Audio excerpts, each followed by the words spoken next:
en cuanto a las mujeres, porque nos prendemos y se empiezan a alegar y de ahí todos terminan ahí peleados. Bien, Melvin, quedaron descalificados al verte la camisola. Vamos a empezar. Ay, chale.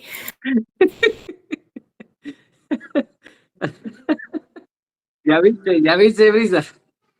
Este hombre es malo.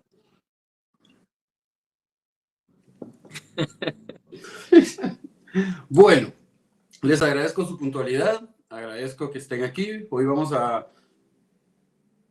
sí, toca esta clase. Hoy vamos a ver la introducción al enfoque psicodinámico en la intervención clínica.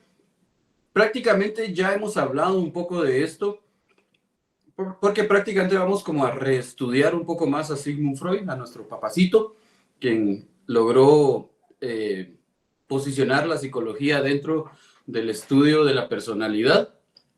Entonces ya saben la dinámica. Vamos a ir según los tengo, como siempre, en el orden de mi pantalla. Entonces, por favor, Cecia.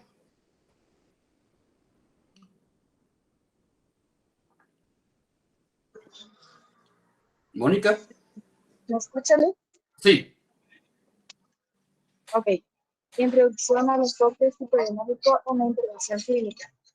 Durante gran parte del siglo, la psicología clínica se vio profundamente influenciada por el enfoque psicodinámico, especialmente por las ideas desarrolladas por el Sigmund Freud. Su trabajo no solo marcó el inicio de la psicoterapia moderna, sino que también cambió radicalmente la manera en que entendemos la conducta humana, los conflictos internos y el contacto emocional. Gracias. ¿Quién recuerda cuál fue el primer evento que marcó el inicio del estudio, ya así después de que Freud viene, presenta su enfoque psicodinámico y todo? Hay un evento principal, en la humanidad que marca como una parte importante de la psicología. Si no estoy mal, ¿qué es la guerra? ¿La Segunda Guerra? Sí, pero no. Nos adelantamos una.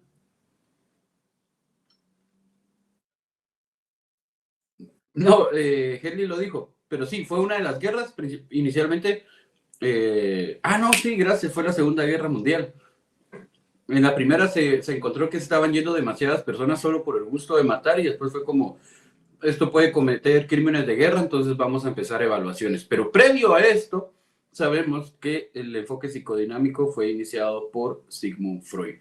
Entonces vamos a ver el nacimiento del psicoanálisis. Mónica, por favor.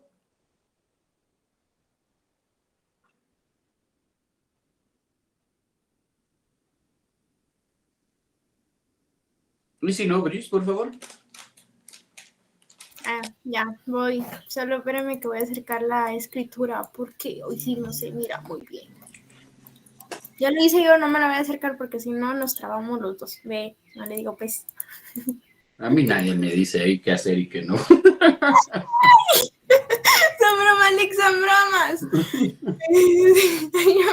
yo me chivié, ay no. Pero propuso un método de tratamiento que se concentraba en la conversación entre pacientes y terapeuta. A través de esta relación se buscaba explorar la historia personal, identificar conflictos no resueltos y ayudar a la persona a comprender la raíz de sus síntomas, su formación médica y su interés por la neurología. Neurología le dieron un enfoque particular, pero pronto reconoció que los síntomas mentales no siempre podían explicarse desde biológico. La lengua se la traba, lo siento. Biológico, ahí está. Gracias. Si se dan cuenta, ya Freud estaba un tanto más adelantado a lo que nosotros conocemos ahora. ¿A qué nos referimos? Sabemos que actualmente muchos de los padecimientos que se pueden presentar dentro de una clínica o dentro de un hospital no siempre vienen con raíces biológicas. Muchas veces, muchos de los padecimientos que los pacientes puedan presentar tienen que ver desde lo cognitivo, desde lo mental. Entonces ya Freud empezaba a darse cuenta de esto, que no todo era biológico, no todo tenía una raíz directamente en la neurología, que era lo que él estudiaba. Entonces se pone a estudiar también los trastornos mentales, obviamente con la perspectiva que él manejaba, ¿verdad? Entonces tenemos el primer caso, por favor, Heldi. Perdón.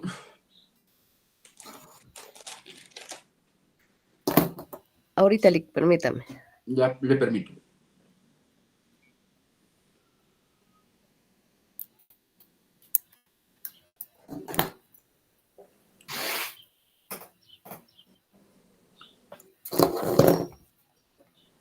Perdón, Lick, solo que estaba enferma y fui al doctor y me acaban de inyectar y no tengo lentes, uso lentes de ¿Qué contacto. le pusieron? No sé qué me inyectaron, fíjese. Sabroso, no hay problema, pasamos. Voy a Deseo que lo ayude. leer. No, no tenga pena, descanse. No tenga pena. Deseo. ¿Lo va a Mercy, poner? gracias. Gracias, Lick. Muy bien. Hasta hoy. Los primeros casos y el descubrimiento de la cura por la palabra. Número 1, caso de Ana, no sé. Bien Uno de dicho. los casos más conocidos que inspiró a Freud fue el de Ana O, tratado por su colega Joseph Breuer. 2. Síntomas histéricos. Esta paciente experimentaba síntomas histéricos que desaparecían momentáneamente al expresar bajo hipnosis recuerdos traumáticos y emociones reprimidas. 3. La cura de la plática. A esto se le llamó la cura de la plática, fue este fenómeno al que llevó a Freud a pensar que hablar sobre lo que está reprimido podría aliviar el malestar emocional. Gracias, Mercy, te agradezco tu ayuda. Bien, interesante el primer caso al que Freud se presenta, que es el de Ana O. Si alguien quiere ahí sacar su lado chismoso, échenme un googlazo para ver cuál era el verdadero nombre de Ana O. Sí, porque este era el nombre clave del paciente. Pero, ¿qué pasaba? Que presentaba síntomas histéricos o de histeria conversiva. ¿Alguien sabe qué es la histeria conversiva? Randall, échate un googlazo. Lick dice que Ana O es Berta Papek, no sé qué. El nombre está raro, el apellido está raro. Sí, de pronto por eso dijeron pongámosle Ana O. Sí, prácticamente es porque cuando ustedes estén en el área de prácticas y cosas así, jamás de los jamases, o ya en su clínica personalizada, jamás de los jamases ustedes van a tener una carpeta con el nombre específico del paciente, sino que se maneja por medio de nombres claves o códigos. Hay quienes lo manejan por números, yo lo manejo por nombre clave. Entonces, como solo ustedes saben la metodología que utilizan, solo ustedes pueden encontrar el expediente que buscan. Bien, síntomas histéricos o histeria conversiva, ¿la tenemos, Randall? Sí, Te dice, leemos. es un trastorno psiquiátrico en el que los síntomas físicos como parálisis, ceguera o pérdida de sensibilidad se manifiestan sin una causa física subyacente. Estos síntomas suelen ser una respuesta emocional o psicológica en un estrés o trauma. Freud la consideraba como una forma de conversión de conflictos psicológicos en síntomas físicos. Gracias. ¿Entendieron? Si no, Randall nos lo explica. No, ni entendí. Bien, la histeria conversiva era como una explosión de emociones que principalmente en aquel entonces lo notaban más en las mujeres. Se detectó, esto se los cuento como parte del aprendizaje para que vean cómo afectaba la histeria conversiva. Prácticamente se encontró que muchas de las mujeres que llegaban al consultorio con Freud tenían serios conflictos sexuales. quienes se sientan a recibir la clase en la sala, familia, esto es real, no vayan a pensar que estoy morboseando a su familiar, ¿sí? ¿Por qué? Prácticamente, si ahora existe todavía el tema de agresión sexual, el tema de violencias, todo esto, imagínense cómo era antes, cuando a las jovencitas de 13, 14 años era como, bueno, entonces cerramos el negocio, usted viejo cochino de 40 años se casa con mi hija de 14. Obviamente se desarrollaba un trastorno de estrés postraumático. ¿Por qué? Porque una niña no sabía absolutamente nada y ustedes creen que su primera vez iba a ser así como bonita, como algo satisfactorio. ¿Qué dicen ustedes?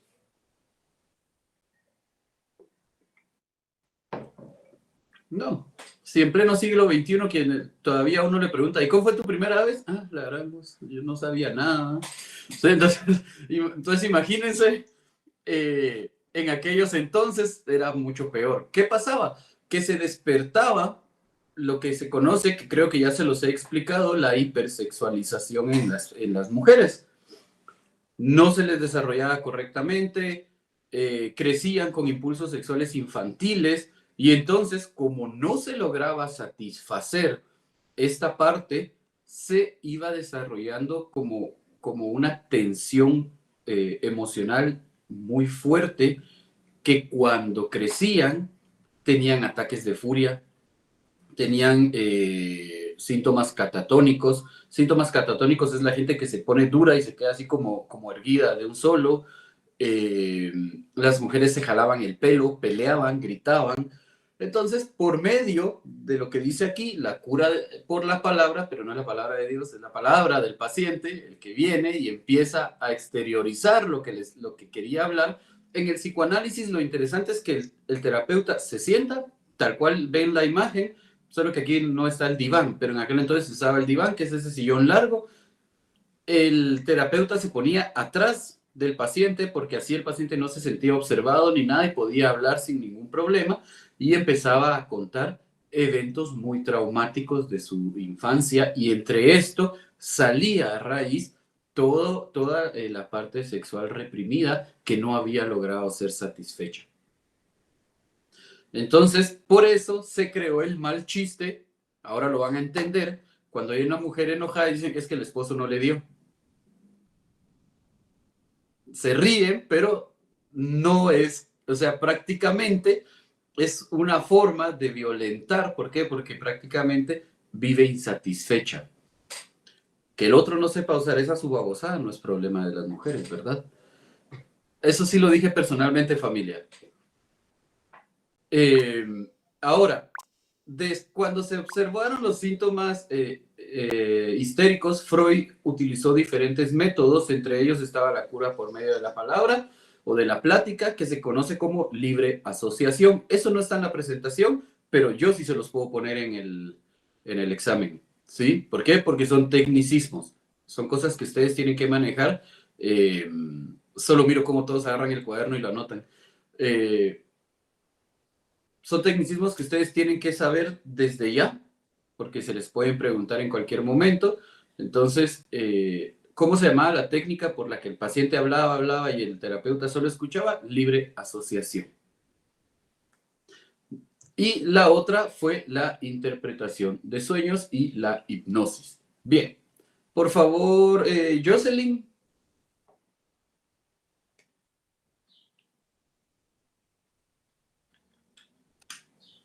El paso de la hipnosis a la asociación libre. Limitaciones de la hipnosis. Aunque la hipnosis fue útil en algunos casos, Freud observó que no todos los pacientes podían ser hipnotizados y que muchos olvidaban lo recordado durante el trance. Desarrollo de nueva técnica. Esto lo llevó a desarrollar la técnica de la asociación libre, que consiste en invitar al paciente a decir todo lo que le venga a la mente sin censura. Emergencia del inconsciente. De esta forma se espera que emerjan recuerdos, emociones y pensamientos inconscientes.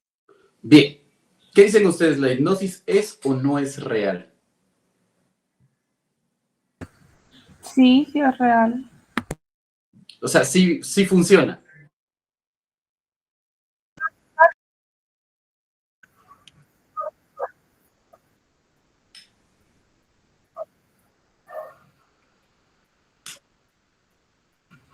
Por ahí vas.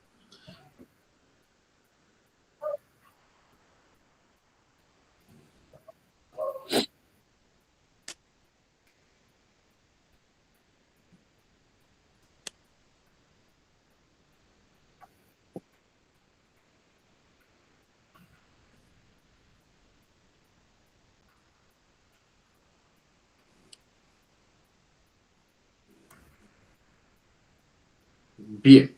¿Tenemos fundamentos científicos de que la hipnosis existe como tal?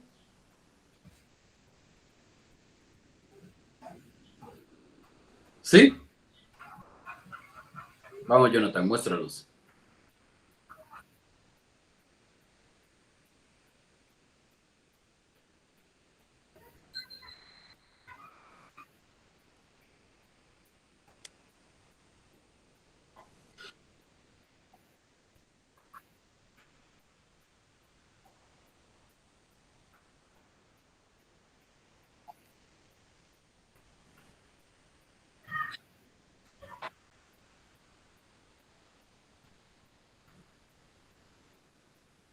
Yo creo que te fuiste mucho, Jonathan. Yo creo que el pobre Freud no. Pero bueno.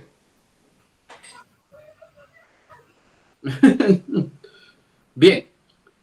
Jonathan dijo algo bien interesante. ¿Sí? Si Freud nació en 1800, te lo llevaste 400 años atrás. Pero bueno, prácticamente la hipnosis era una forma de sugestionar al paciente, a hacerlo sentir que estaba en un trance. ¿Por qué? Si ustedes agarran a una persona y le dicen que empieza a inhalar profundamente y de forma prolongada, pero un poco más rápido de lo habitual, lo van a marear.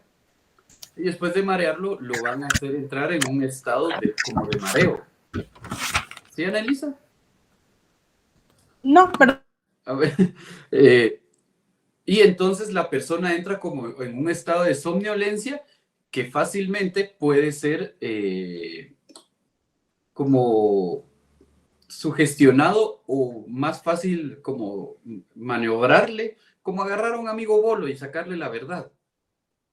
¿Qué pasaba? Que muchas de las personas a quienes se les ha practicado una hipnosis en los últimos años han dicho que ellos están conscientes de lo que están diciendo. O sea, pero por el estado de relajación en el que se somete, es más fácil hablar. ¿Cómo se llama el mecanismo de defensa que cuando una persona está ante un evento que le puede generar demasiado estrés, lo esconde, negación. no, me acabé el café. No, es con R. Represión. Bien, ¿quién lo dijo? Yo, Andrea. Perfecto, bien. Represión. Entonces, muchas personas cuando lograban exteriorizarlo por medio de la hipnosis y lo regresaban al estado consciente, preferían reprimirse para decir, no, no me recuerdo de lo que hablé. ¿Por qué? Porque era muy doloroso. Entonces viene Freud y se da cuenta de que la hipnosis no estaba obteniendo los resultados que él esperaba y por tanto desarrolla la libre asociación, que de forma consciente y sin prejuicios ni nada lo puede hablar. Y por eso es que el terapeuta se sentaba atrás del paciente con el único objetivo de que no se sintiera observado, vigilado, pero ¿será que nosotros podríamos analizar el lenguaje corporal de nuestro paciente si estamos a espaldas de él?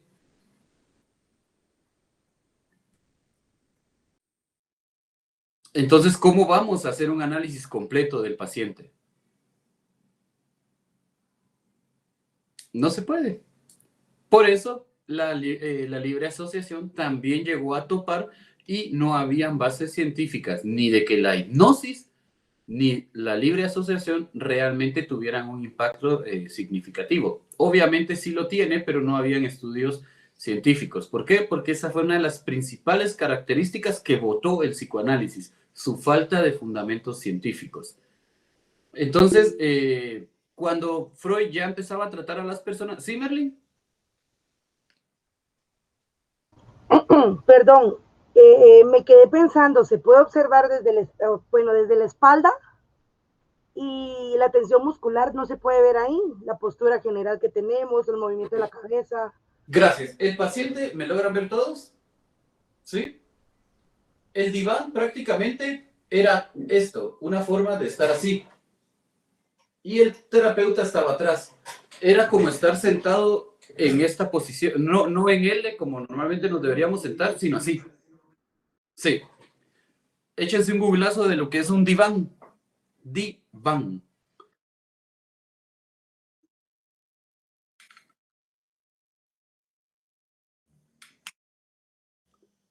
Pues no eran flexibles en aquellos entonces, todo era de madera. Sí. Entonces, al estar así, como gracias por la observación, Merlin, porque al estar así, el diván no permitía observar lo único que se les veía era la cabecita.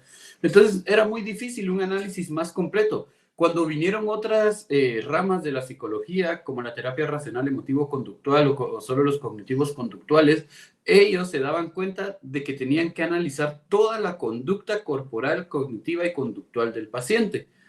Y el diván no permitía esto. Entonces fue cambiando la metodología a estar frente al paciente, a darle un lugar cómodo en donde pudiera sentarse. ¿Por qué? Porque aunque ustedes no lo crean, cuando el paciente llega, lo primero que empieza a hacer es como jugarse los dedos, cruzar las piernas, mover rápido el pie así cuando vemos que...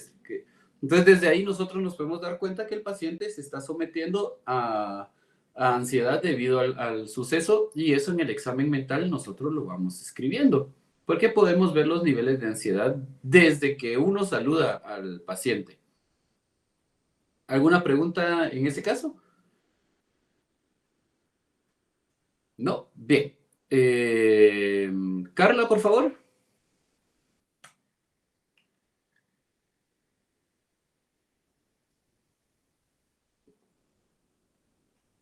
Con gusto, licenciado. Gracias. Objetivo del tratamiento psicoanalítico. Todo, ¿verdad? Sí. Comprensión de la historia personal, explorar las experiencias tempranas y su influencia en el presente, descubrimiento de patrones inconsistentes, identificar... ¿Perdón? Inconscientes.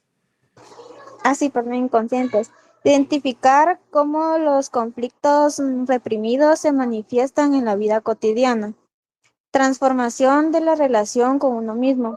Desarrollar una mayor autoaceptación y reducir la autocrítica. Resignificación de traumas pasados. Integrar las experiencias dolorosas en una narrativa coherente y menos paralizante. Si quieren, ahí. Con gusto. Gracias. Entonces, aquí estaban los 4 puntos principales que buscaba trabajar el psicoanálisis, ¿verdad? Comprender la historia personal. Todo esto prácticamente el terapeuta lo único que tenía que ir haciendo era anotando todo lo más que podía, porque había que ser muy habilidoso para anotar todo el discurso del paciente y empezar a encontrar las experiencias tempranas y su influencia en el presente. Eso aún se estudia. Todo lo que nos pudo haber pasado anteriormente en partes de nuestra vida, infancia, adolescencia, aún tienen repercusiones en la vida como adulto. Aunque a veces, yo sé que muchos han escuchado esto, a veces escuchamos que alguien dice, sí, yo tuve una infancia difícil y todo, pero eso ya no importa, porque miren, yo soy normal. Y uno así, sí, pues, sí. Un trauma infantil no resuelto repercute muchísimo. en la vida adulta. Si no, les voy a poner un ejemplo y ustedes me dicen si no es cierto. No voy a preguntar quiénes les pasó. Si se sienten identificados, no es mi intención, ¿verdad? Un niño o una niña que los padres se van a trabajar constantemente, lo dejan al pequeño al cuidado de la abuela, del abuelo, pero la abuela viene y es así como, bueno, yo tengo que hacer en la casa. Entonces lo deja ahí así como en la casa viendo qué hace el niño, desprotegido.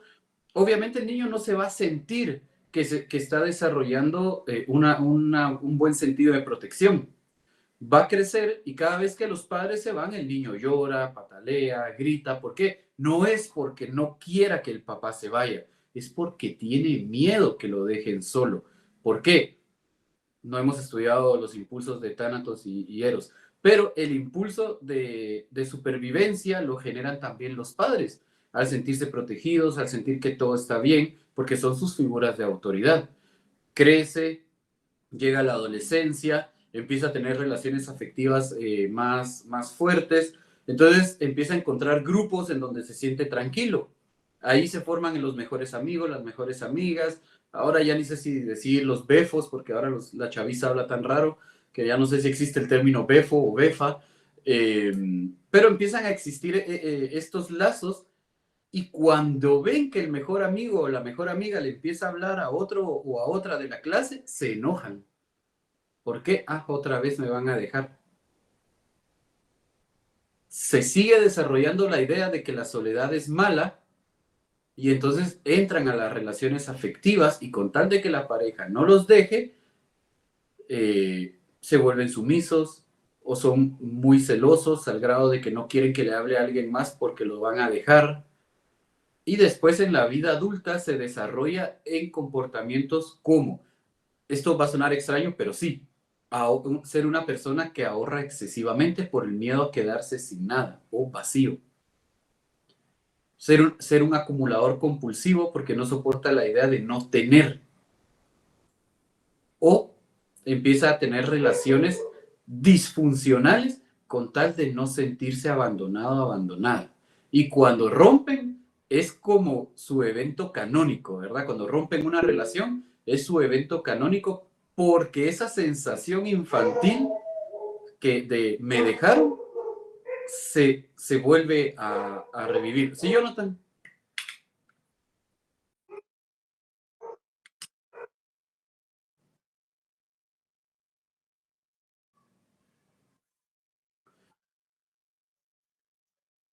Todos hablamos con nosotros mismos. Sí, todos tenemos pero hay quienes sí lo desarrollan más porque no soportan el silencio, no soportan sentir que no hay nada. Ellos necesitan sentir que hay algo o alguien. Mejor si es una persona, ¿verdad? Y aquí ya encontré una nueva frase de la chaviza, las migajas, ¿no? Estas relaciones en donde, aunque me den poquito, pero que me den algo, porque con esto poquito yo me siento bien. Y caen en relaciones tóxicas, migajera. Imagínense, me cago en todo. Yo ni siquiera sé hablar como la chaviza.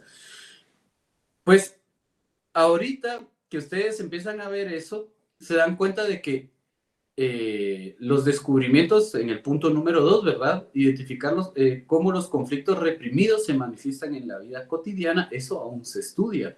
Cómo las vivencias del pasado todavía repercuten en una vida adulta. Por eso les digo, las personas que dicen, yo no tengo nada, ahí sí, ¿cuál es ese mecanismo de defensa? Negación. Negación. ¿Sí?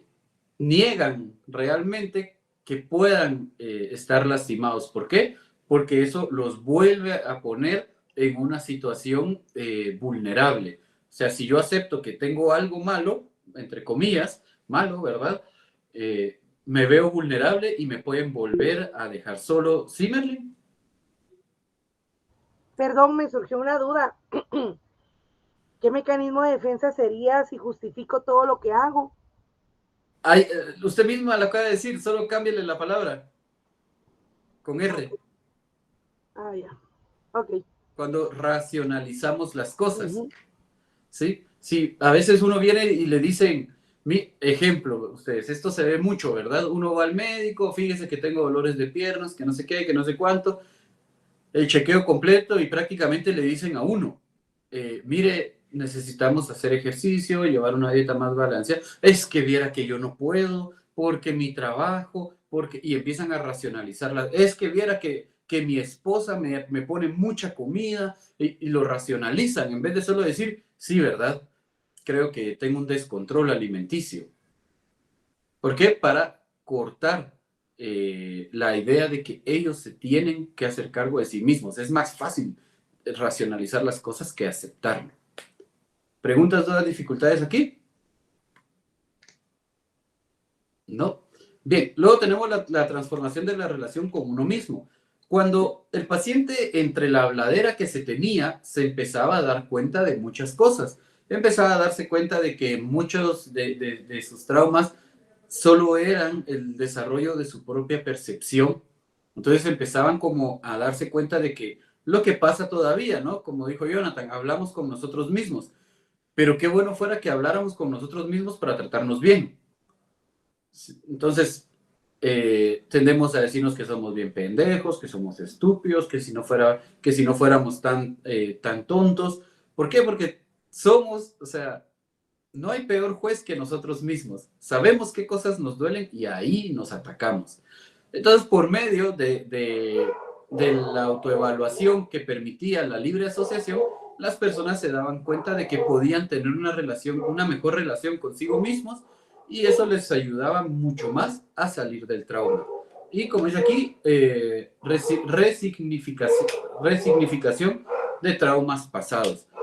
A veces los traumas, denme un momento, solo voy a entrar a mi perra que ya se activó.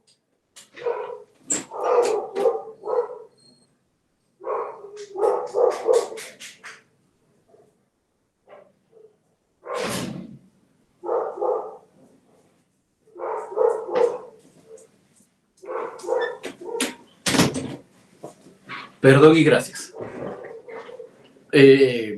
A veces los traumas sí son eventos muy fuertes, pero a veces hay situaciones que cuando ustedes la ven desde la objetividad de la psicología clínica o como clínicos, se dan cuenta de que la persona lo fue moldeando hasta volverlo algo traumático.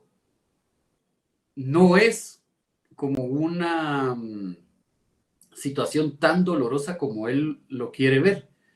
Entonces, se le cambia el significado al trauma. A veces no es un trauma tan marcado como lo podría ser un abuso, un intento de secuestro o un secuestro, pero por medio de encontrarle otro significado o verlo desde otras perspectivas, ayuda a la sanación del trauma.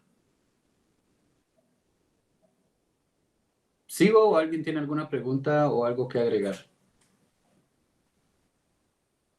Bueno, como dice al final, el psicoanálisis busca que la persona comprenda la raíz de sus conflictos internos, explorando experiencias tempranas que han influido en su presente y los patrones inconscientes que se manifiestan en su vida diaria. A través de este proceso se espera una transformación en las relaciones del individuo consigo mismo, fomentando la autoaceptación y reduciendo la autocrítica. El objetivo final es resignificar los traumas pasados, integrando estas experiencias dolorosas en una narrativa coherente que permita a la persona avanzar de manera más saludable.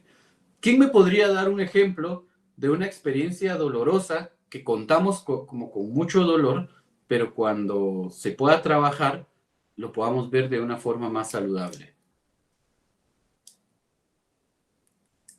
¿Una pérdida de un familiar? ¿Cómo lo podríamos volver a algo más saludable, Bri?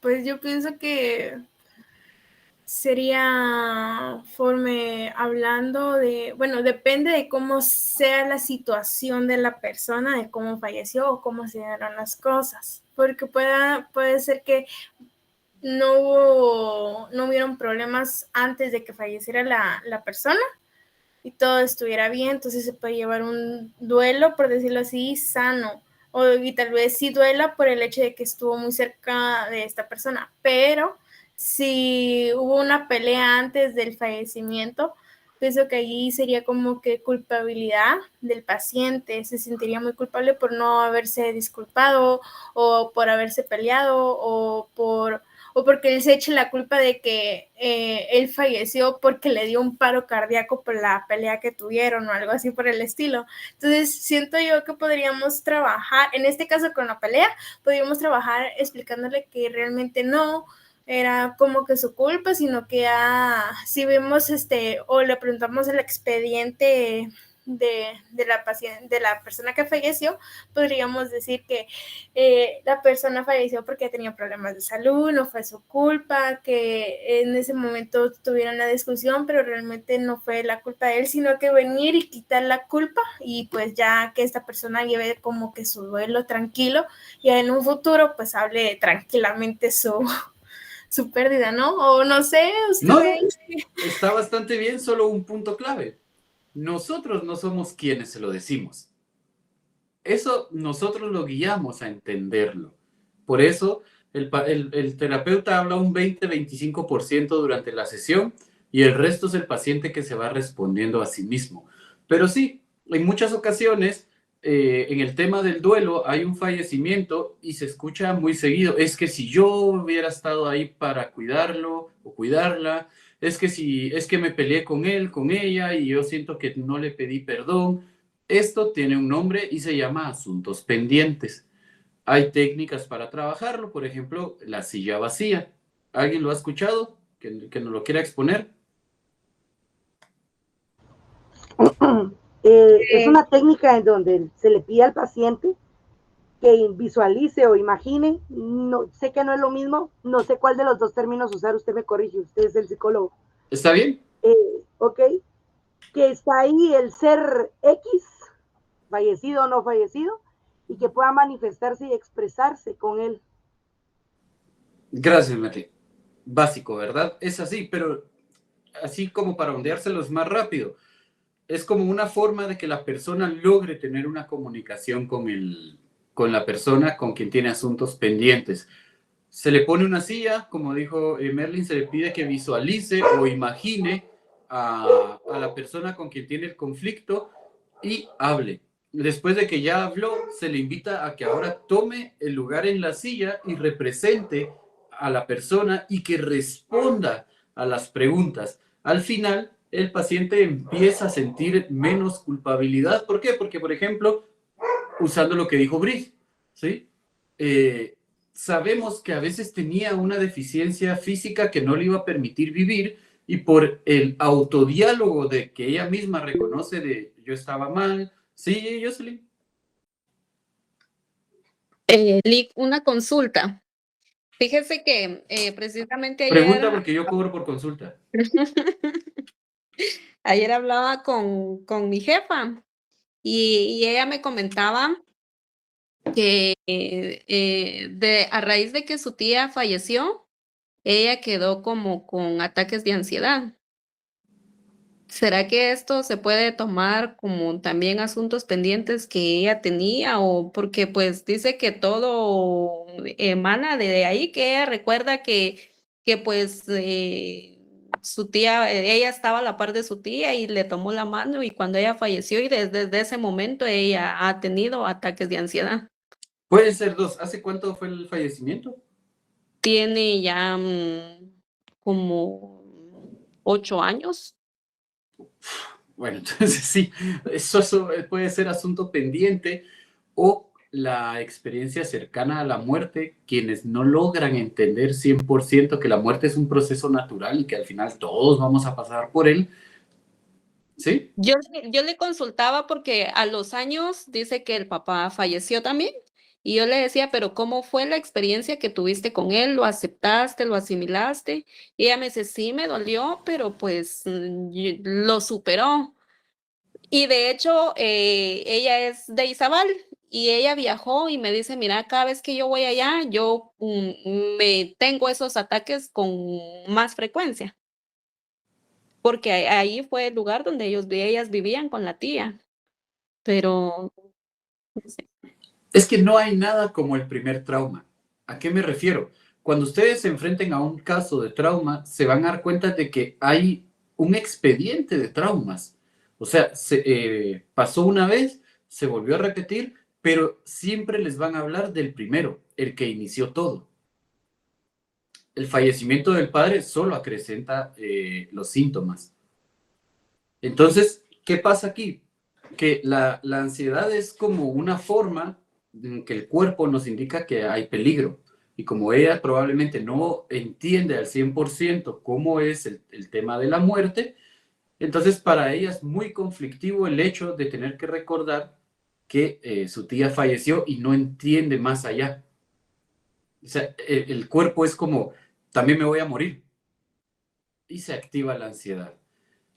Tendríamos que analizar aún más, pero ahí se tendría que trabajar. Ahora el DSM-5-TR, el actualizado, ya tiene el duelo prolongado. Antes no estaba, solo se creía que un duelo era a partir de 6 meses. Ahora está el duelo prolongado, entonces se puede tener un diagnóstico de este tipo, de personas que han perdido a un familiar y ya llevan años padeciendo por lo mismo. Entonces se podría ver ahí qué tipo de padecimiento está llevando.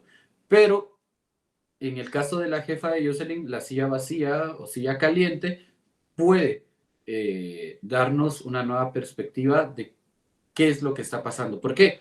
No se va a curar con una sesión de silla vacía, pero en la primera ustedes encuentran los conflictos. Estoy enojado porque te fuiste. O sea, no estaba triste porque se fue. Está enojado porque se fue. Entonces tenemos que trabajar eso. Siento que me traicionaste porque dijiste que siempre ibas a estar conmigo. Entonces se siente traicionado, traicionada. Por eso el duelo no es solo depresión, hay muchísimo ahí. Bien, continuamos. Luego, la resistencia como obstáculo al cambio. Este es el mecanismo de defensa que ustedes más van a observar en la terapia, ¿sí? Entonces, por favor, analiza. Ok. Manifestaciones de resistencia, olvidos frecuentes, llegadas tarde a sesiones, quedarse en blanco. Mecanismos defensivos, racionalización excesiva, desarrollo de síntomas físicos, evitación de temas dolorosos y significado profundo. Estas resistencias no son vistas como obstáculos externos, sino como expresiones del inconsciente que teme al cambio y prefiere mantener el conflicto oculto. Gracias. Les va a pasar que ustedes van a poner, ustedes van a ponerle cita al paciente y les va a escribir 10 minutos antes. Bien, me agarró un dolor de cabeza, no me siento bien. Fíjese que revisé en Waze y hay mucho tráfico. Esto no es más que un mecanismo de defensa. ¿Por qué? Porque en la primera sesión se destaparon cosas muy dolorosas y que yo sé que si llego, las vamos a hablar. O si llegan, empiezan, como dice aquí, a dar racionalizaciones excesivas. O sea, se sientan y con tal de no abordar el tema, empiezan a hablar y a hablar cosas que no van al tema. O sea, hablan, cuentan otras cosas con tal de desviar la atención del terapeuta. Entonces, ahí es en donde uno se da cuenta de que el trauma que el paciente está llevando es tan fuerte que con tal de no trabajarlo, lo está desviando. Esto también se le conoce como desplazamiento, pero el desplazamiento puede ser alguien que está muy enojado o que lo enojaron en el trabajo, llega y remata con la pareja en la casa. O llega enojado, enojada del trabajo, el novio, la novia, mayormente el novio, ¿no? Llega a visitarla después del trabajo y sale y lo trata mal. ¿Por qué? Porque desplaza el enojo o la ira hacia alguien externo a quien en realidad es el conflicto. Cuando nosotros empezamos a ver resistencia dentro de la terapia, significa que estos obstáculos que el paciente tiene que atravesar le están siendo demasiado fuertes, demasiado marcados y que hay un conflicto oculto aún mayor. ¿Por qué? Porque se da cuenta de si sigo hablando, voy a decir la mera verdad. La ansiedad no es más, a veces, escuchen esto, la ansiedad a veces no es más que solo un miedo a que descubran un secreto que hemos estado guardando. ¿En qué casos creen ustedes que pueden ver algo así? ¿En una infidelidad? Una infidelidad, sí. Sí. Pero, ¿qué significa realmente para esta persona la infidelidad? Tuve un caso Problema serio. interesante donde pues hubo infidelidad, pero no era tanto el tema de que le habían sido infiel, sino que cuando lo logró hablar ya más abiertamente, el dolor era recordar a su mamá llorando porque el papá le había sido infiel. ¿Y qué hacía una niña de 9 años para salvar a su mamá, para cuidar a su mamá? Entonces no fue un trabajo con la infidelidad que acababa de pasar, porque ella decía, pues ni modo, ¿no? El otro decidió hacerlo y se fue con otra. El dolor era que le recordaba ver a su mamá llorando. Perdón. Bien, entonces, pregunta de examen prácticamente, ¿verdad? ¿Cuál es el mecanismo de defensa que más se manifiesta dentro de la terapia? La resistencia. Luego tenemos el otro, que es el análisis de los sueños. Esta era otra de las herramientas más utilizadas por Freud dentro de su terapia. Para él, los sueños tenían un significado sí o sí. Entonces, por favor, Randall, léete lo de hasta abajo primero.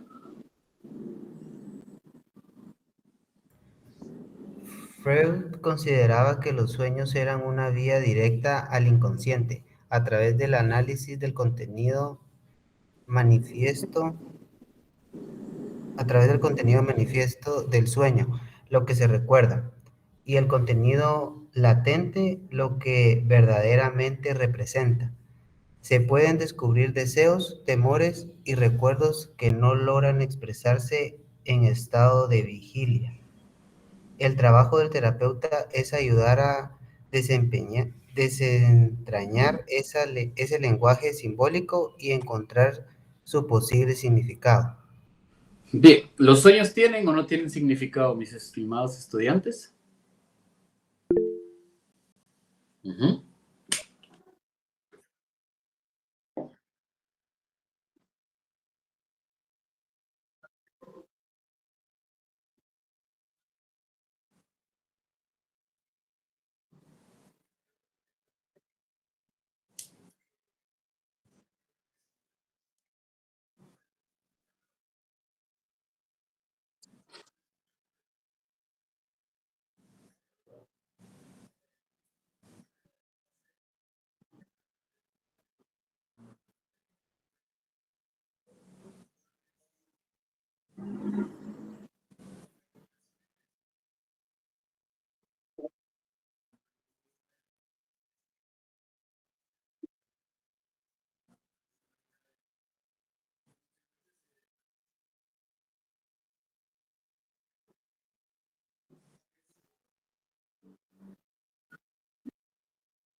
Gracias. Voy a hacer, sí, Merlin, y luego María Celeste. Perdón, yo, bueno, los sueños serían del inconsciente o del subconsciente. Yo considero que es del inconsciente. Tenemos 3 niveles, ¿verdad? ¿Cuáles son los 3 niveles de la personalidad, mis estimados estudiantes? Eso se los enseñé, no me rompan el corazón. El yo, super No yo, es el yo, el super yo. Vamos de abajo para arriba, porque así el se lee. ello. El super yo, El ello, yo y... super yo. Gracias. María Celeste. Sí, sobre los sueños, yo pienso de que sí tienen significado porque lo vemos desde la antigüedad, lo que es la Biblia. Gracias. Melvin, Ya voy. Pues fíjese de que lo que al final dice la revelación es descubrir deseos y temores. Yo creo que a veces cuando pensamos demasiado en alguna cosa, ¿verdad? O lo que nos explica ahí que a veces no expresamos, pues podemos soñarlo, porque la mente también es muy poderosa. Bien, dense cuenta que hay dos partes del sueño aquí. El contenido manifiesto y el contenido latente. El contenido manifiesto es esto que nosotros despertamos y decimos, ah, soñé con mi ex. ¿Qué dicen ustedes? Cuando uno sueña con el ex, ¿es porque el ex lo extraña a uno o uno extraña al ex? Es porque uno lo extraña, pienso yo. No, es porque uno Está acaba de ver una obsesionado. película.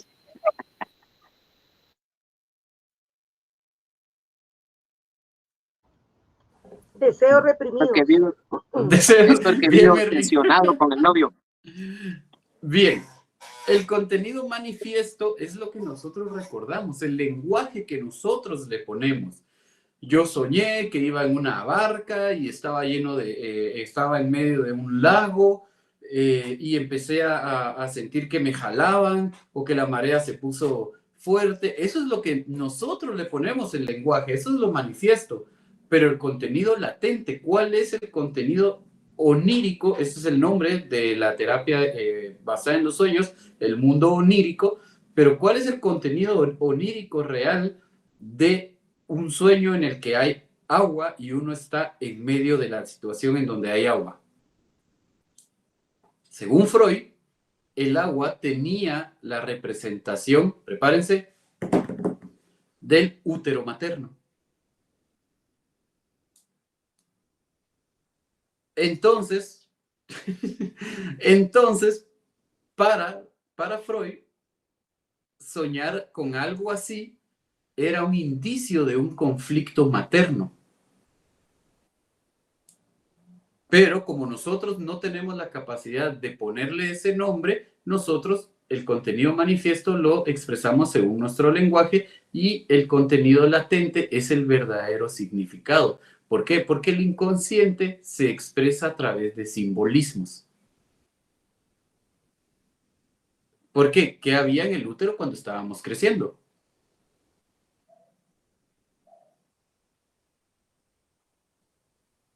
¿Alguien? ¿El líquido amniótico? Sí. En términos más coloquiales. Agua. Agua. Entonces, el contenido latente de los sueños solo son significados y el contenido manifiesto es el lenguaje que nosotros le ponemos. Sin embargo, esto tiene muchos estudios que lo han refutado, ¿verdad? Porque no hay una forma de determinar que realmente el agua signifique esto. Igual Freud decía que soñar con un caballo, ¿qué creen que podía significar? ¿Que voy a hacer el zorro? No. Guerra, ¿no? No. No sé, imagínense al padre con cara de caballo, no, ¿verdad? Para Freud, el caballo significaba los instintos. Porque el caballo supuestamente también representa libertad, significa fuerza, que es lo que, si se dan cuenta, buscan los instintos. Ser satisfechos por la fuerza, por la fuerza, o buscar la libertad por medio del placer. Esto era lo que Freud estudiaba a través de los sueños, ¿verdad? Entonces vamos a ver 4 puntos principales de los sueños. Por favor, Darling.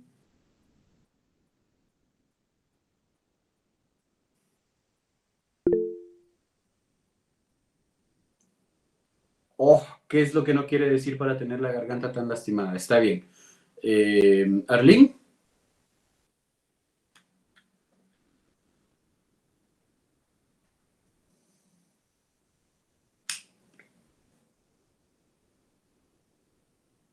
¿Es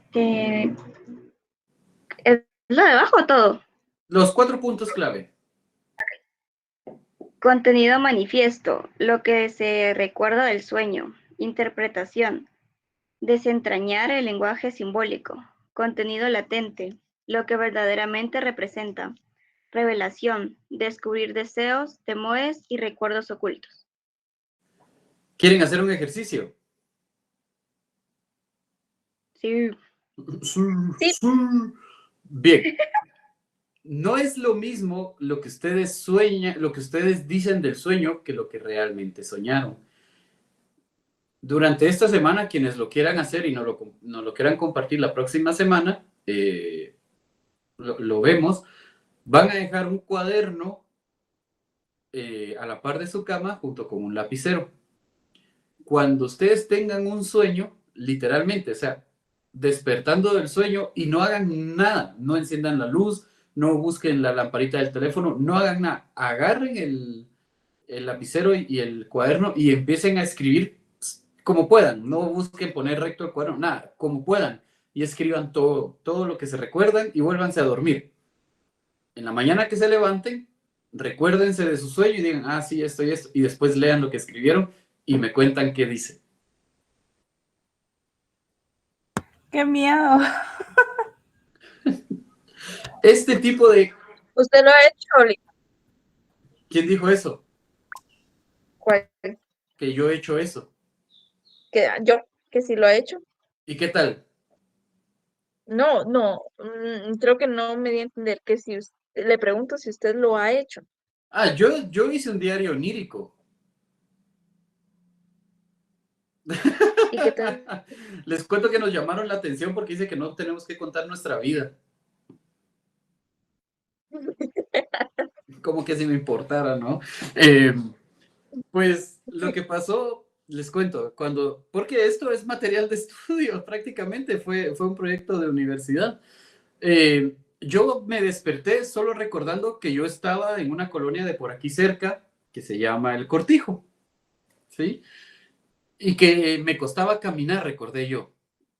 No recordaba más. Cuando abrí mi cuaderno para leer lo que había escrito, yo había escrito que me encontraba caminando descalzo en El Cortijo y las calles eran de tierra. En eso, la calle se empezó como a inundar. Todos conflicto materno. Sí, la calle se empezó como a llenar de agua al punto en que me llegó como cerca del pecho y yo sentía como que tropezones de algo me pegaban en las piernas y en el torso y todo. Entonces yo al meter la mano para ver qué había, empecé a sacar partes de cuerpos cercenados, manos cortadas, pelo, cosas así como muy grotescas.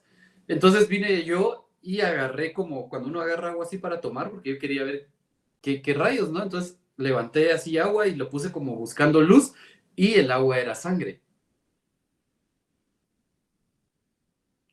Entonces, en mi intento por huir, al final de la calle solo lograba ver como una covachita, una casa así de palitos en lo alto y mi única intención era llegar hasta ahí, pero no lo lograba. Yo sentía que caminaba y los pies se me hundían. Yo no recordaba absolutamente nada de eso y cuando lo leí me quedé así como, ve pues qué interesante. No me pregunten el significado porque no se los voy a decir. Que ni me Gracias recuerden. por compartirlo. Por favor, díganos. Bien, miren. Randall poniendo manitas arriba, espérenme, expulsar. Aquí está. Listo. No. Miren, la interpretación de sueños tiene mucho que ver con lo que ustedes han crecido en mi otra vida, según a un ejercicio que me sometí en otra vida, fui como un tipo de forajido. Y tenía 2 niñas. Pero eso es otra cosa, ¿no? La interpretación tenía mucho que ver con agresiones basadas en aspectos inconscientes hacia la madre. ¿Por qué? Porque había brazos cercenados, había sangre, había como elementos muy violentos basados en algo tan específico como lo era sentirme atrapado dentro del agua. Ahí ya ustedes empiezan a desarrollar más con el paciente el sueño y él les empieza a dar más detalles de sucesos de la vida pasada que terminan de hacer clic con el sueño. ¿Preguntas, dudas, dificultades? No. Entonces, quienes quieran hacer el diario onírico lo hacen y nos lo cuentan la siguiente semana y buscamos a ver si encontramos algo ahí.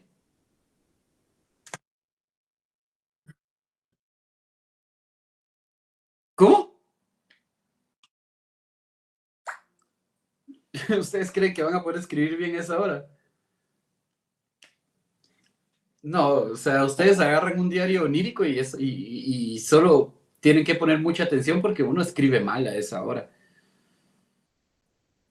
Entonces, como les digo, uno lo agarra y escribe como puede. ¿Por qué? Porque ese lapso tan corto de donde el inconsciente está activo es donde se tiene que usar. Si ustedes cambian la atención hacia encender la luz, hacia buscar la lamparita o algo, el inconsciente se regresa a su lugar y ya el contenido se pierde. Bien, ahora vamos con los actos fallidos. Perdónenme que esta cosa hoy esté tan chiquita. Por favor, ¿a quién le toca a ustedes? Tengo a 4 más conectados, espérenme. Fernando Martínez. Voy, licenciado. Buenas tardes. Buenas tardes. Los actos fallidos y la conducta cotidiana. Errores al hablar, al hablar, mire, pues ya estoy ahí. No tengas pena, yo también sigo con resaca. Lapsus linguae. Lapsus linguae que revelan pensamientos inconscientes, por ejemplo, llamar a tu jefe papá o mencionar accidentalmente el nombre de un antiguo amor de una conversación actual. Me ha pasado. ¿Qué cosa? ¿Decirle amor a tu jefe? No, hombre, tampoco.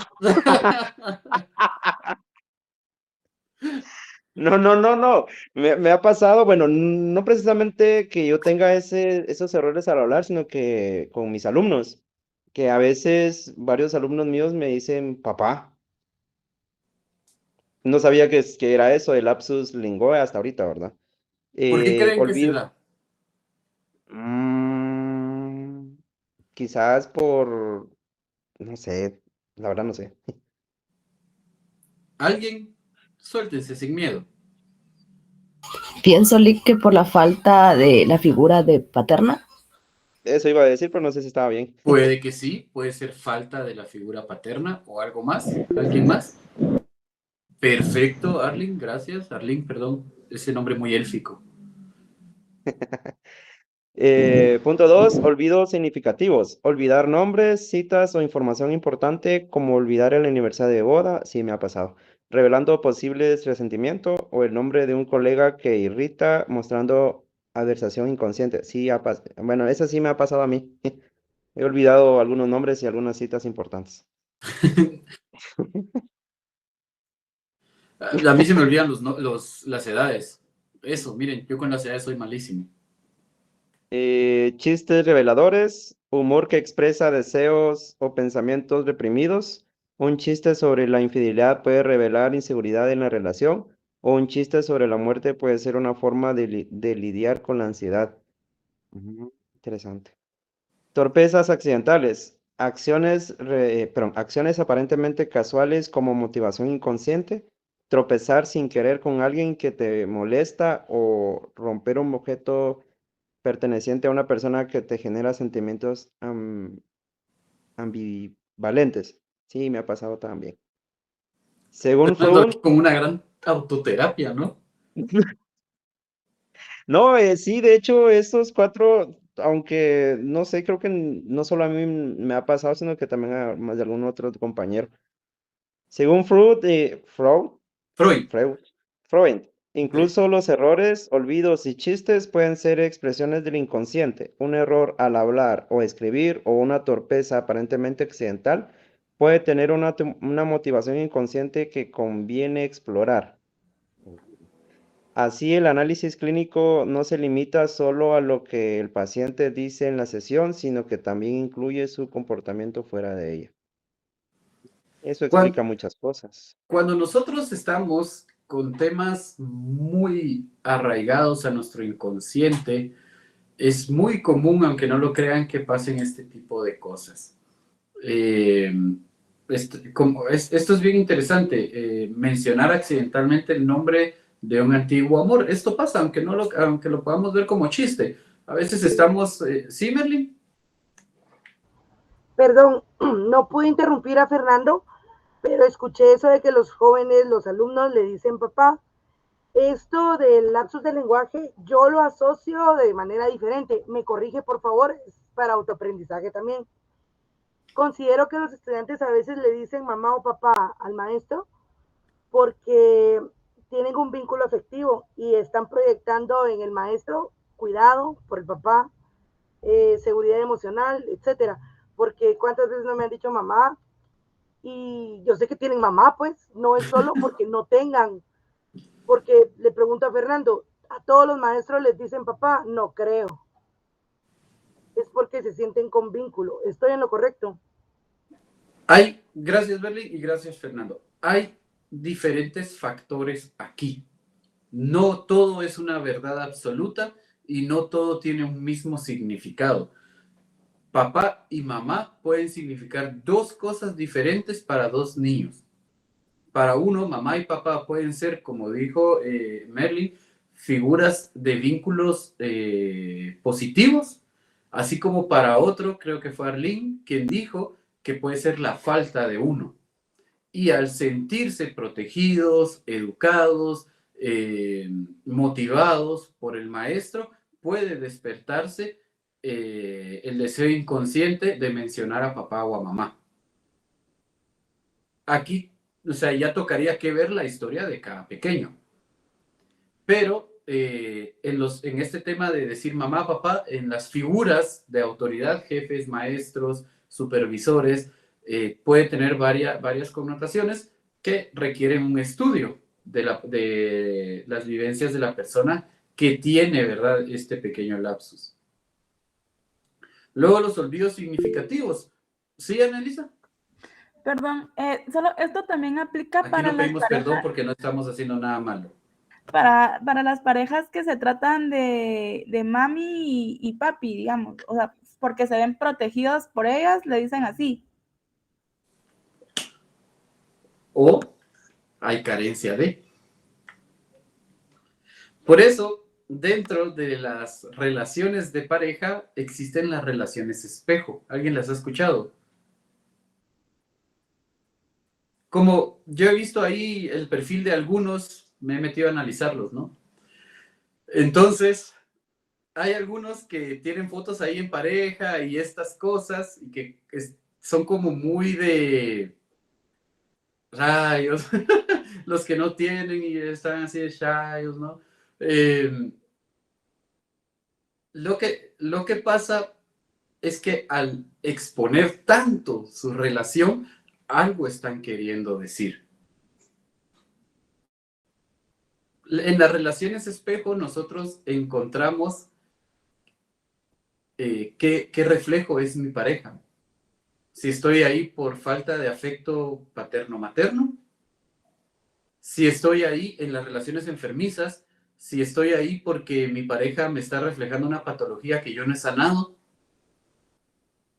Entonces, si quieren, busquen ahí en Google relaciones espejo y averigüen qué está reflejando su pareja en ustedes. Por favor, María Celeste.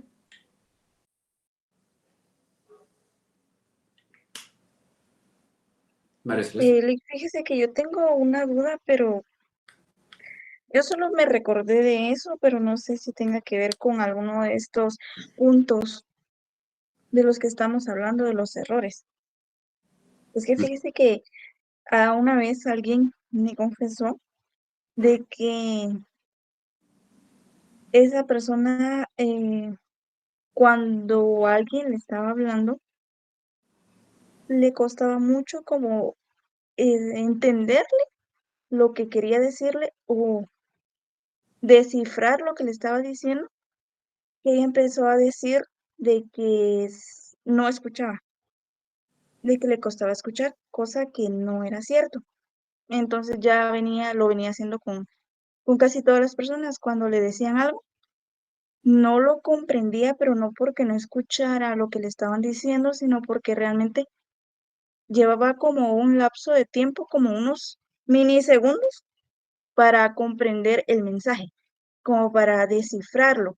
Entonces ya se volvió como que una verdad, decir de que no escuchaba y ya todos empezaron a entender o a creer que esa persona realmente no escuchaba. Pero en sí, lo que ella decía era de que le tomaba unos segundos descifrar lo que le estaban diciendo. ¿Eso a qué se deberá? La pregunta es aquí, qué no quiere escuchar? ¿Qué tanto daño le hicieron para que tener que escuchar a alguien suponga como un fuerte esfuerzo por escuchar y entender?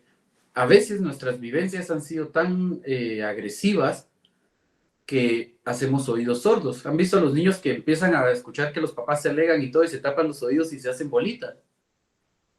Entonces se genera ese trauma de que si me empiezan a hablar, es como, no quiero escuchar. Pero como adultos sabemos que nos toca que convivir y escuchar a las demás personas, entonces tendemos como a enfrentar eso. Y por eso ahí hay un puede, no estoy porque no conozco la persona, puede que la persona entre en esta regresión infantil, pero después diga, pero tengo que escuchar. Y hace ese esfuerzo. ¿Arlene había levantado la mano?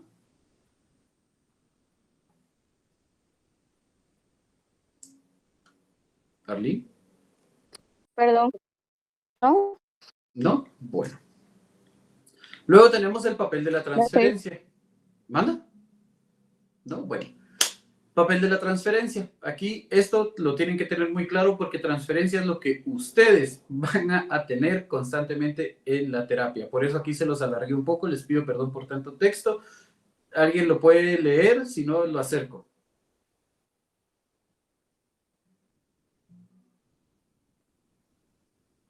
¿Alguien? No me dejen vendido. ¿Yo? Gracias. La transferencia es un elemento central del análisis donde el paciente proyecta sentimientos inconscientes sobre el terapeuta. Analizar esta relación permite al paciente reconocer patrones emocionales y relacionales repetitivos, ofreciendo una ventana a su mundo interno. 1. Proyección de sentimientos. El paciente puede experimentar hacia el terapeuta emociones como amor, odio, admiración o rechazo, que en realidad están dirigidas a otras figuras significativas de su vida. Por ejemplo, un paciente puede sentir una intensa necesidad de aprobación por parte del terapeuta, similar a la que sentía hacia su padre. 2. Conexión con el pasado. La transferencia reactiva vínculos emocionales tempranos. La relación con el terapeuta se convierte en un escenario donde se reviven dinámicas no resueltas con figuras parentales, permitiendo explorar heridas emocionales y patrones de comportamiento arraigados. Un paciente puede mostrarse excesivamente complaciente con el terapeuta, replicando su rol de niño que busca evitar el conflicto con su madre. 3. Reconocimiento de patrones. A través del análisis de la transferencia, el paciente comienza a identificar dinámicas relacionales respectivas a su vida. Comprende cómo sus experiencias pasadas influyen en sus relaciones presentes y cómo tiende a recrear ciertos roles o situaciones. Un paciente puede darse cuenta de que constantemente se siente atraído por parejas emocionalmente distantes, repitiendo un patrón de abandono experimentado en su infancia. Gracias. Déjenme ver una cosa. Bueno, Existe la transferencia y la contratransferencia. En la transferencia es lo que nosotros nos vamos a dar cuenta que el paciente está proyectando hacia el terapeuta. Como dice ahí, un paciente que puede mostrarse hostil ante el terapeuta solo está mostrando un conflicto con su padre y el terapeuta incluso le puede parecer una figura de autoridad como lo era y desafía al terapeuta. Pero no es que venga el paciente y se les vaya a poner brincones a ustedes, sino lo que pasa es que no hace las tareas que ustedes les dejan, llega tarde, se muestra desafiante cuando ustedes le dan una interpretación de algo y empieza a racionalizar como yo tengo la razón, como buscando esa invalidación, de invalidar a la figura de autoridad en ese momento. ¿Qué creen ustedes ahora que es la contratransferencia? Por favor. Perdón, no es lo que me preguntó, pero eh, una pregunta. Por ejemplo, un psicólogo puede, ¿cómo le explico? Darle, obviamente le está dando psicología a un paciente, 3 años, y el psicólogo decide, no, ya no le doy psicología porque no me comprende o no puedo con este paciente. ¿Ha sucedido? Esto es una parte de la ética. Si mi método de terapia no le está ayudando a este paciente, ¿para qué lo voy a seguir teniendo en mi clínica? ¿Creen que es ético cobrarle a alguien por un tratamiento que no le funciona? No. Entonces, no tenemos que esperar 3 años ustedes. A los... a- es que es bien complicado, pero hipotéticamente hablando, a los 6 meses de terapia el paciente no ha mostrado ningún cambio significativo, entonces se le confronta, ¿verdad? Los modelos de terapia que he utilizado con ustedes no nos han presentado los resultados que esperábamos al inicio, entonces me gustaría saber si cambiamos la metodología o lo refiero. Aquí está un listado de los terapeutas que yo conozco, que les recomiendo, o usted puede buscar uno por su lado. ¿Por qué? Porque no es ético que yo le esté cobrando por un servicio que no está teniendo los resultados que esperamos. Pero si la persona se aferra a que no quiere cambiar de psicólogo y siempre quiere estar con usted. Dependencia al psicólogo.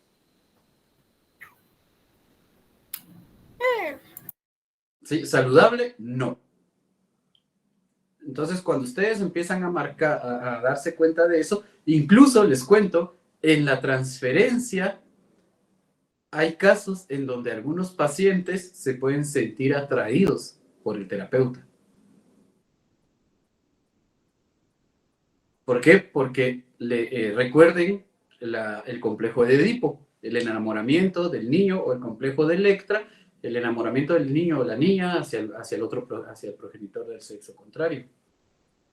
Entonces, cuando hay una transferencia de este tipo, hay pacientes que pueden sentir una atracción hacia el terapeuta. Y más porque los psicoanalistas leen tanto y analizan tantas las cosas que a veces se les puede llegar a ver como intelectualmente muy superiores. Y hay personas que se sienten muy atraídas por eso. Cuidado ahí con eso. Porque hay registros de psicólogos muy malvados que han como utilizado eso y han tenido aventuras con pacientes.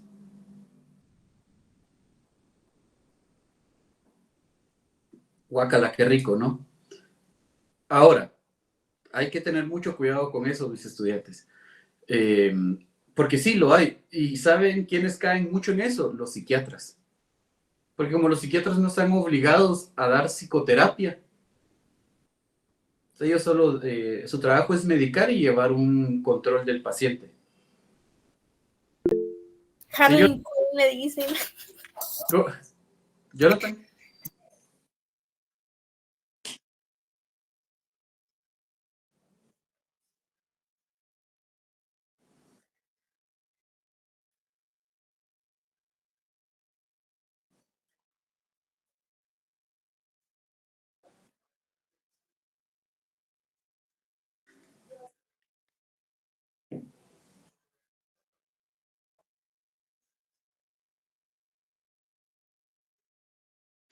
En realidad, ahí tenés que ver muchos factores. Una persona que fue agredida en la infancia, obviamente se va a estar protegiendo de todo y todos. Entonces, muy probablemente, cuando se le haga ver algo distinto, va a entrar a la defensiva por no sentirse vulnerable, por no sentirse de menos. Aquí entra el complejo de inferioridad, sentir que es menos que los demás. Entonces, para que nadie vea su inferioridad, se sobreexalta. Pero bien, volviendo al tema de la transferencia y la contratransferencia, la terapia grupal la dejamos para la siguiente clase.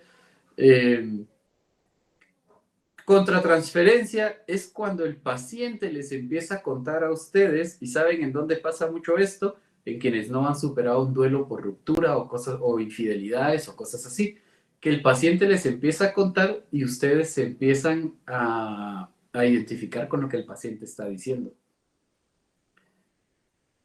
Y entonces entra aquí un error muy grande, que el terapeuta le empieza a decir qué es lo que tiene que hacer,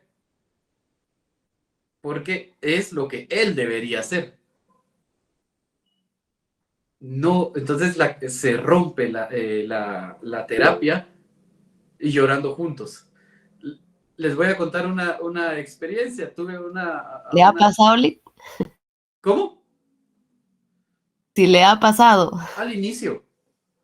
Cuando yo empezaba así, como no estaba tan ensalzado en los temas como terapeuta, me contaban cosas que me dejaban así como que, ay, y yo apretando el cuerpo para no decirle lo que tiene que hacer, porque yo sabía que teóricamente yo no podía decirle, mire, bórrelo de redes sociales, porque yo no había hecho eso. ¿Entienden cómo funciona la contratransferencia?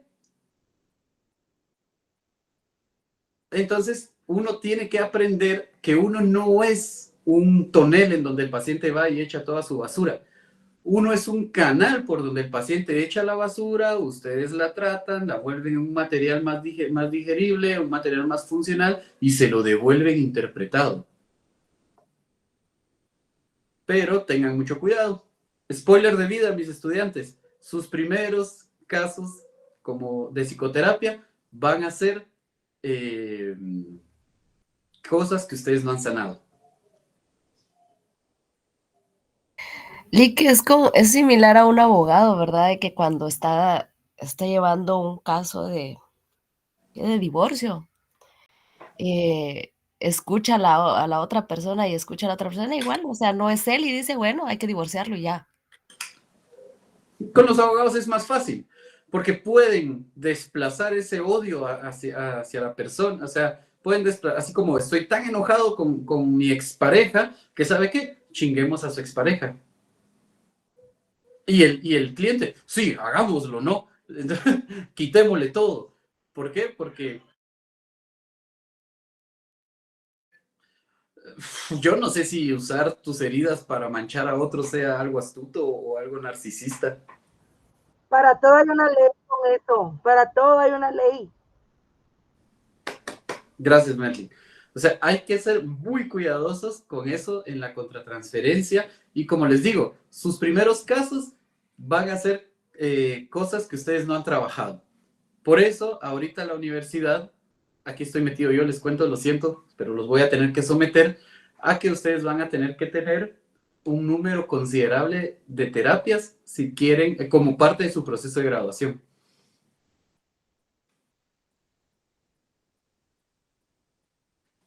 Bien, el trabajo... Creo que todos las necesitamos, Lick.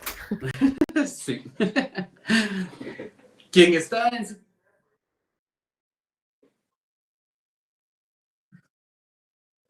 Si quieren venir conmigo, pueden. Bien. Comienza la hora, dice. Yo ya hasta fijé un precio especial para estudiantes. Si quieren, escríbanme.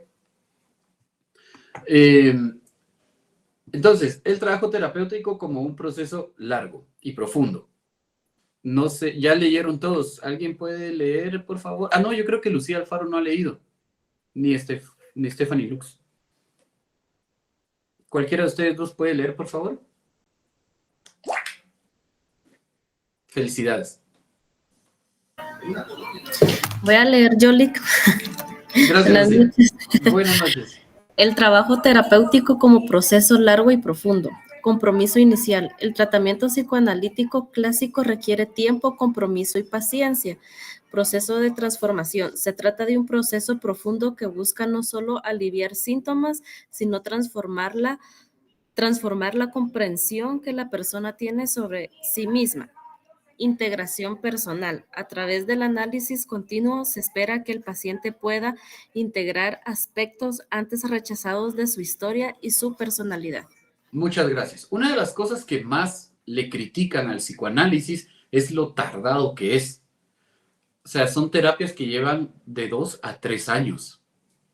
Y no hay un tiempo específico para cada paciente. Yo he tenido terapias de 3 meses, así como todavía tengo pacientes de 1 año y algo. Todo depende del nivel de conflicto que se esté trabajando. Pero en el psicoanálisis era como una realidad de que casi todos los pacientes pasaban años metidos ahí. Y el psicoanálisis tiende a ser el psicoanálisis tiende que... Denme un momento.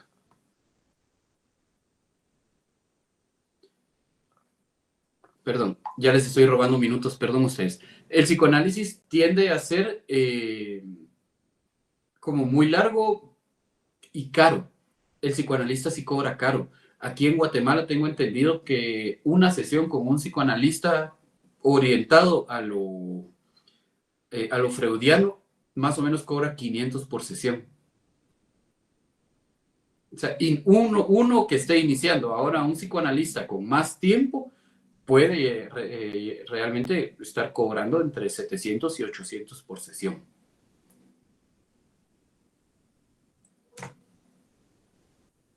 Yo creo que se me quedó trabado esto. Bien, ¿tienen tarea? Ahorita pues ya empezamos con esto. La tarea que hicieron todavía tienen tiempo, o que está pendiente, todavía tienen tiempo para hacerla, y esta se las voy a poner para que la entreguen el próximo miércoles a mediodía. ¿Les queda bien? Bueno, mis estudiantes, les mando un abrazo enorme, les agradezco su participación, cuídense mucho y cualquier cosa me pueden escribir a WhatsApp. Gracias, licenciado. Feliz noche. Gracias. Feliz noche. Feliz noche, Feliz noche. licenciado. Descansen, compañeros.